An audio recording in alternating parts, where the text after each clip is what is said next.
Hai. Hai. Hai. Halo. Hai. Saya Ramzaki Fadlilillah. Panca Apriliani. Meli Lindasari. Farifatur Rahman. Muhammad Kistiafari. Penolakan merupakan sebuah proses penalaran dalam kerangka berargumentasi. Berargumen harus memiliki kemampuan untuk menilai pendapat-pendapat orang lain, sanggup menunjukkan kelemahan pendapat lawannya, dan kemudian dapat pula menunjukkan jalan keluar sebaik-baiknya. Kesalahan nalar adalah kesalahan yang kita persoalkan di sini, kesalahan yang berhubungan dengan proses penalaran yang kita sebut adalah salah nalar.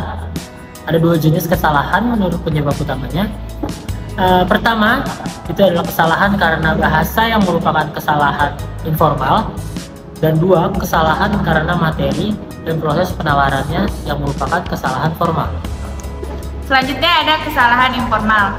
Kesalahan informal adalah jenis argumen yang salah dalam bahasa alami. Sumber kesalahannya bukan hanya karena bentuk argumennya, seperti halnya kesalahan formal, tetapi bisa juga karena konten dan konteksnya. Kata-kata kerap kali kabur, tidak tegas maknanya sehingga dapat diartikan bermacam-macam. Contoh, pertama, kesadaran bela negara merupakan perwujudan rasa cinta kepada tanah air. Yang kedua, ada cinta seorang ibu kepada anaknya tak dapat diukur dengan materi. Yang ketiga ada, aku memang mencintaimu Pelupi, tapi engkau tidak harus mencintaiku. Selanjutnya ada jenis kesalahan informal.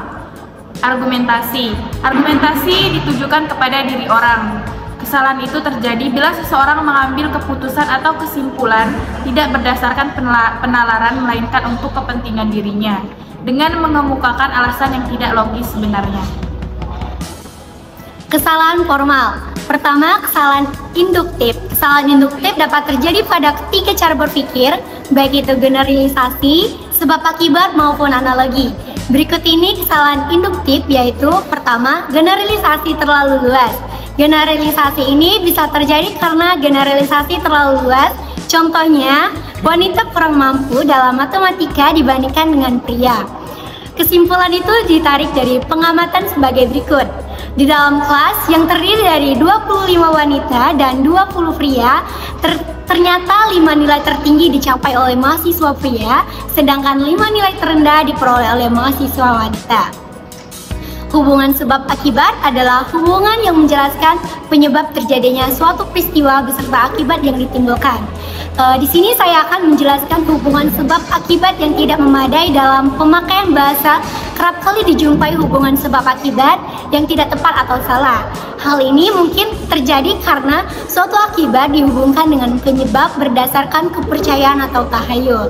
Contoh, saya tidak lulus karena dosen saya tidak suka pada saya. Sebab dari contoh tersebut yaitu dosen saya tidak suka pada saya. Akibat dari contoh tersebut saya tidak lulus.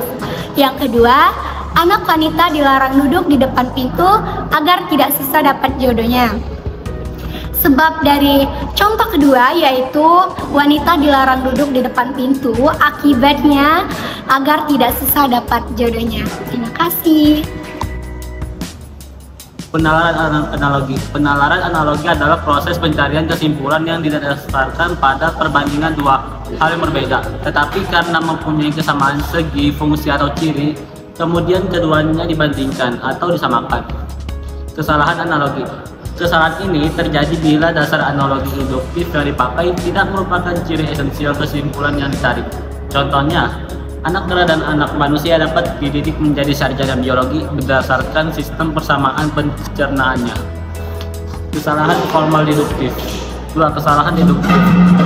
Dalam cari berpikir deduktif, kesalahan yang biasa terjadi ialah kesalahan premis mayor yang tidak dibatasi.